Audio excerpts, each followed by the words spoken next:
ધોરણ 10 સામાજિક વિજ્ઞાન વિષય પ્રકરણ 20 વિશે ચર્ચા કરી રહ્યા છે આપણે, જે ભારતમાં ઉદ્ભવતી સામાજિક સમસ્યાઓ છે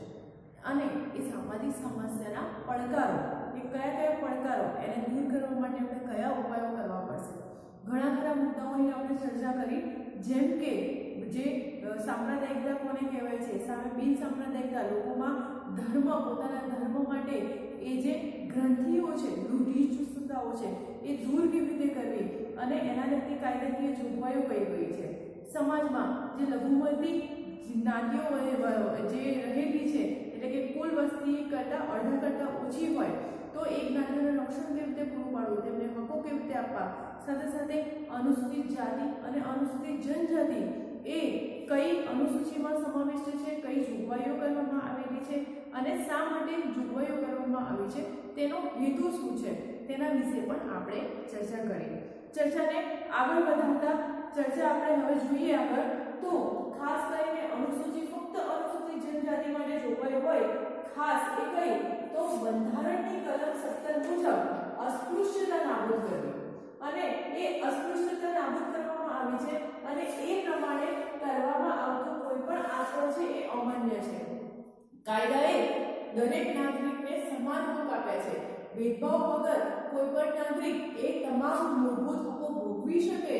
અને જો સમાજમાં આવી અસ્પૃશ્યતા જળવાતી હોય કે લોકો દ્વારા આવું કોઈ વર્તન થતું હોય તો એ વર્તન કાયદાની દ્રષ્ટિએ અમાન્ય રાખવામાં આવેલું છે. અસ્પૃશ્યતામાંથી ફલિત કરતી કોઈ પણ પ્રકારની જે ગેરલાયકાતો છે એનો અમલ કરાવો એ કાયદાકીય રૂપે શિક્ષાપાત્ર ગુનો બને છે. એટલે કે જો કોઈ સમાજ હોય, કોઈ વર્ગ હોય કે કોઈ સમૂહ કે સંપ્રદાય હોય તો એમાં આવી અસ્પૃશ્યતા, એટલે કે કોઈ પણ માનવીને પોતાના મૂળભૂત હકોથી ભોગવવાને વંચિત કરવો, જે અન્ય લોકો જેનો ઉપયોગ કરે છે અથવા તો પોતાના અધિકાર ભોગવે છે એ અમુક વ્યક્તિઓને ન ભોગવવા દેવા કે અમુક લોકોને એનાથી દૂર રાખવા, તો એ સદંતર કાયદાની રૂએ છે એ શિક્ષાપાત્ર ગુનો બને છે. એવી અસ્પૃશ્યતા જો કોઈ વ્યક્તિ એનો અમલ કરાવતી હશે તો પણ તેને દંડ કે કોઈ શિક્ષાની જોગવાઈ છે એ કરવામાં આવેલી છે. આર્ટિકલ 25 પ્રમાણે રાજ્યોના સામાજિક કલ્યાણ અને સુધારણા માટે જાહેર કરી શકાય તેવી હિન્દુ ધાર્મિક સંસ્થાઓને હિન્દુઓના તમામ વર્ગો અને વિભાગો માટે સાર્વત્રિક પ્રવેશ માટે અને સમાન કાયદો અમલ કરાવવાનો, એ કાયદો ચાલુ રાખવાનો જે તે રાજ્યને અધિકાર છે. અહીંયા વાત આવી સામાજિક સંસ્થાઓ, ધાર્મિક સંસ્થાઓની, કે જે કોઈ ધાર્મિક સંસ્થાઓ છે કે જે તે ધર્મ સંપ્રદાયનો વ્યક્તિ છે એ તમામ હિન્દુ વર્ગો કે હિન્દુ વિભાગો હોય એ તમામ વ્યક્તિઓને જાહેર જે સંસ્થા છે, ધાર્મિક સંસ્થાઓ છે કે વિભાગો છે એમાં પ્રવેશ મેળવવાનો અને તે હકો ભોગવવાનો સમાન અધિકાર આપેલો છે આર્ટિકલ 25 પ્રમાણે. અને એ હિન્દુઓના જે વર્ગ છે એમાં શીખ, જૈન, બૌદ્ધ ધર્મ પાળનારાઓ લોકોનો સમૂહ પણ આવી જાય. એટલે કે બૌદ્ધ,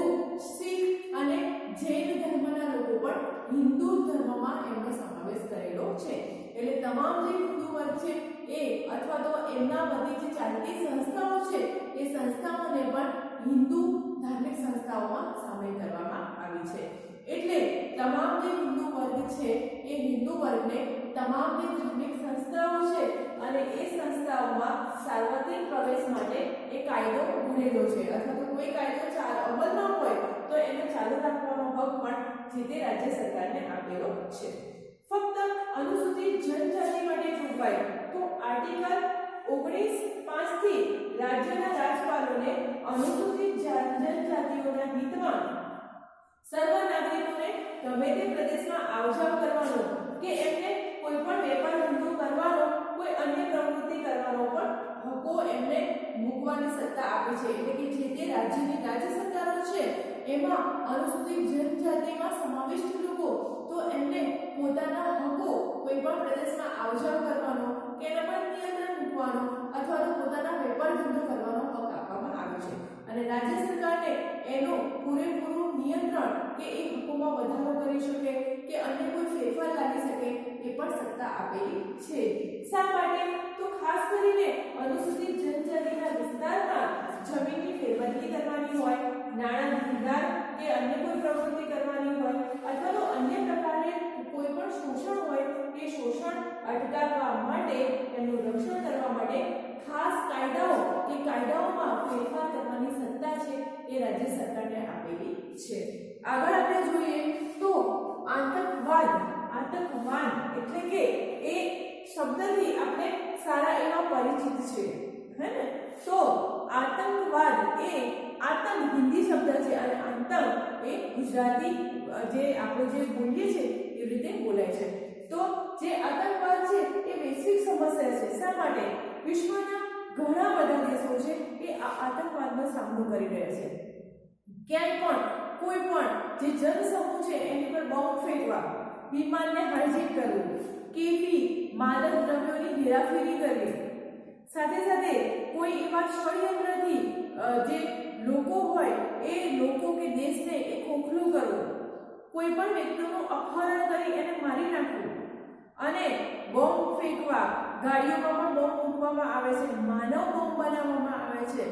આવી બધી પ્રવૃત્તિ છે એ આતંકવાદની છે અને આ આતંકવાદ શબ્દથી આપણે સૌ કોઈ પરિચિત છીએ. બોમ્બેમાં થયેલા બોમ્બ વિસ્ફોટ હોય કે એના પછી વિમાનો પણ ઘણા હાઇજેક થયા છે, પોતાની માંગણીઓ મૂકે સરકાર સામે અને એવી ગુનાહિત પ્રવૃત્તિ કરે કે દેશના લોકોને કોઈ પણ એમાં કોઈ એ ધર્મ, નાત, જાત, ભેદભાવના નામે એ આતંકવાદ ચલાવે છે પણ એની સાથે એને કોઈ જ લેવા દેવા હોતું નથી. એ સમગ્ર જન સમુદાય એ પછી કોઈ પણ ધર્મ, કોઈ પણ કોમ કે કોઈ પણ જ્ઞાતિના હોય દરેકને નુકસાન પહોંચાડે છે. સમગ્ર જે રાષ્ટ્ર છે એ રાષ્ટ્રના હિતને જોખમમાં મૂકે છે એવો આતંકવાદ છે જે આજે વૈશ્વિક સમસ્યા બની ગઈ છે અને વિશ્વના કેટલાય દેશો દ્વારા આ ફેલાવવામાં આવતો આતંકવાદ એ આજે વૈશ્વિક સમસ્યા શા માટે છે? કારણ કે કોઈ પ્રભુત્વ ધરાવતો દેશ હોય અથવા તો ગુનાખોરી માણસ ધરાવતા લોકો હોય કે એમને એ જ શિક્ષા આપવામાં આવે તો ત્યારે આવા અમુક લોકો દ્વારા કરવામાં આવતો આજે હિંસાત્મક પ્રવૃત્તિ છે એ આતંકવાદે આજે વિશ્વના ઘણા બધા દેશોમાં જોર પકડ્યું છે. આતંકવાદ એ માનવ અધિકારોનો નાશ કરે છે, વિનાશ, ભય, અરાજકતા, હિંસા અને અશાંતિ ઊભી કરે છે. જ્યાં પણ કોઈ લોકોને કારણ વગર મારી નાખવામાં આવે, કારણ વગર કોઈ જન સમુદાયને એક સામટા હાનિ પહોંચાડવામાં આવે ત્યારે એ ડરનો માહોલ ઊભો કરે છે. ભયું, લોકો બહાર જતા પણ ડરે. જો કે એવું હોય કે ક્યાંય પણ બોમ્બ વિસ્ફોટ, બોમ્બ ધમાકા થયા તો લોકો બહાર જતા, જાહેર સ્થળોએ જતા ડરશે. અશાંતિ, અરાજકતા અને હિંસા પણ ઊભી થશે. ધર્મ કે સંપ્રદાય સાથે આતંકવાદને કોઈ સંબંધ હોતો નથી, છતાં પણ અમુક જે લોકો છે એને ધર્મ સાથે જોડી દેવાનો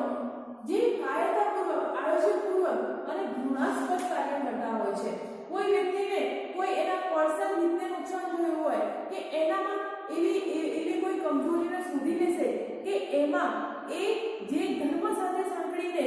એને જે એવું કહેવાય ને કે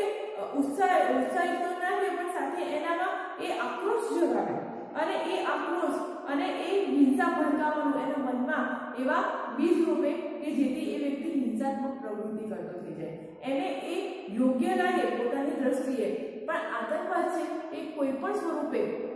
યોગ્ય હોતો નથી. તમે મૂવીમાં કે એવા કોઈ નાટકો કે સિરિયલોમાં પણ જોયું હશે કે કોઈ વ્યક્તિ હોય તો એનું કુટુંબને કોઈ મારી નાખ્યું હોય અથવા તો એના ફેમિલીને કોઈ અન્યાય થયો હોય અને એ વ્યક્તિ એ મનમાં એ અન્યાય છે, એ ઘૃણા, એ દુઃખને લઈને અમુક લોકો એને ઉશ્કેરણી કરશે કે તારી સાથે આમ હતું એટલે આવું થયું, એટલે તારે આ લોકો વિરોધી જ છે, તારા કોઈ દેશ છે કે કોઈ વ્યક્તિ છે કે કોઈ સમૂહ છે એ વિરોધી જ છે અને એ રીતે એના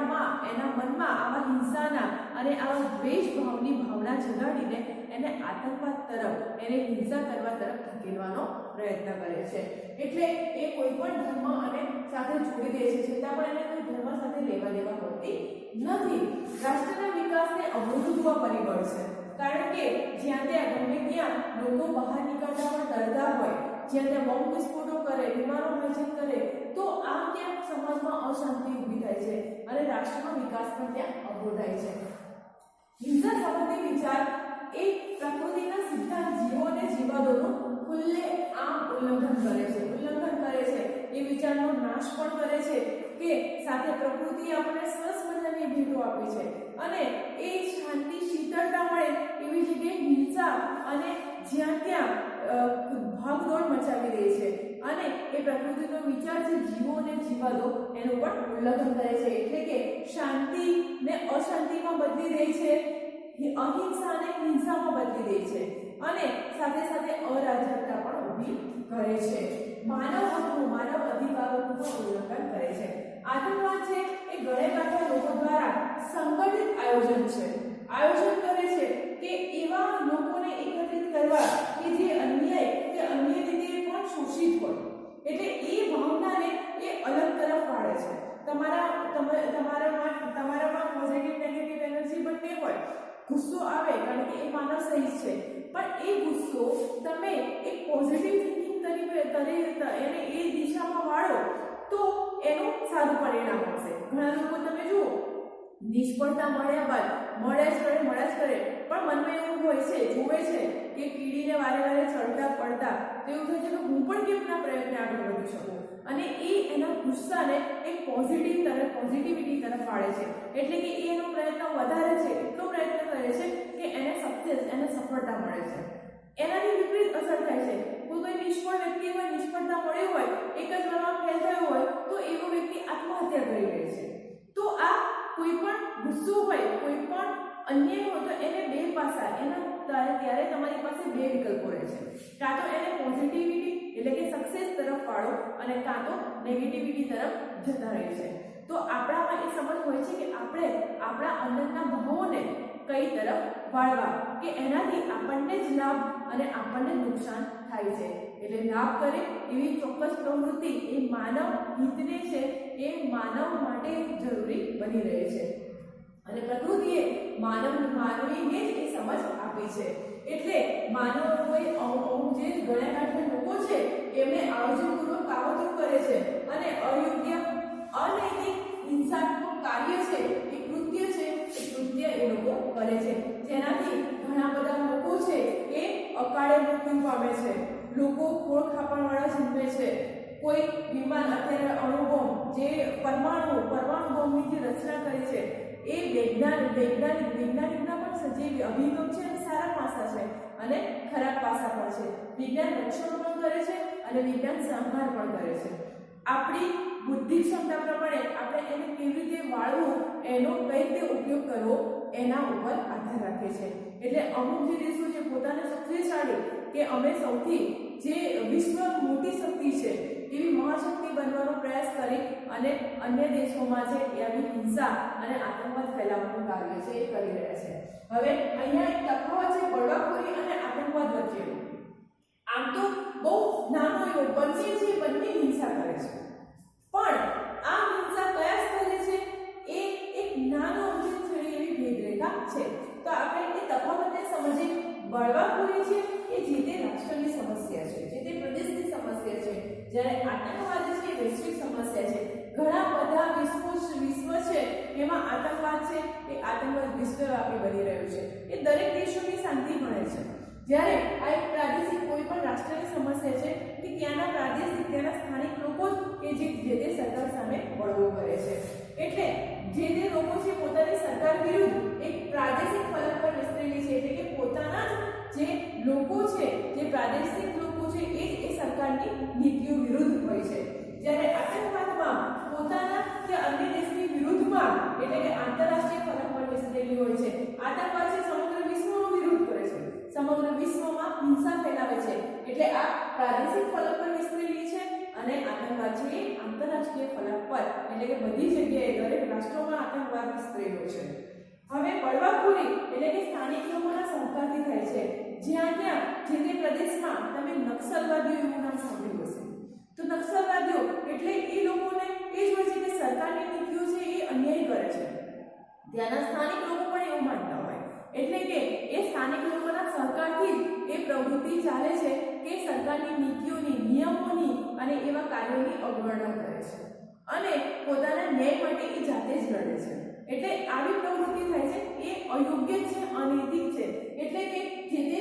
સ્થાનિક લોકોના સહકારથી ચાલે છે। આતંકવાદમાં ક્યારેક સ્થાનિક લોકોનો સહકાર મળે છે અને ક્યારેક નથી મળતો, એ લોકો એવા કે જે આતંકવાદને પ્રોત્સાહન આપે એવા લોકો પણ દેશમાં વસતા હોય છે, એટલે એ લોકો સહયોગ આપે છે, જ્યારે ઘણા મોટો ભાગનો જૂથ છે એ સહયોગ છે એ આતંકવાદને આપતો નથી, એટલે કે સ્થાનિક લોકોને સરકાર મળે પણ અને ના પણ મળે. બળવાખોરી છે એ પ્રભાવિત રાજ્ય કે પ્રદેશનો વિકાસ અટકાવી દે છે, જ્યારે આતંકવાદ છે એ આખા રાષ્ટ્રનો વિકાસ અટકાવી દે છે. એટલે કે જે તે પ્રદેશમાં બળવાખોરી થતી હોય, એટલે કે આ જે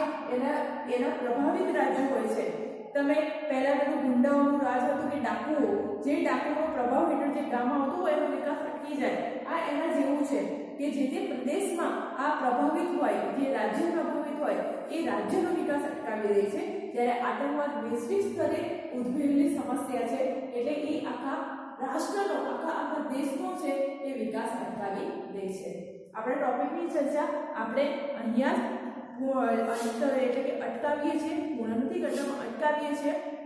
અને હજી આગળ ઘણા બધા મુદ્દા છે તેની ચર્ચા છે હવે આપણે નેક્સ્ટ વિડીયોમાં કરીશું. Thank you.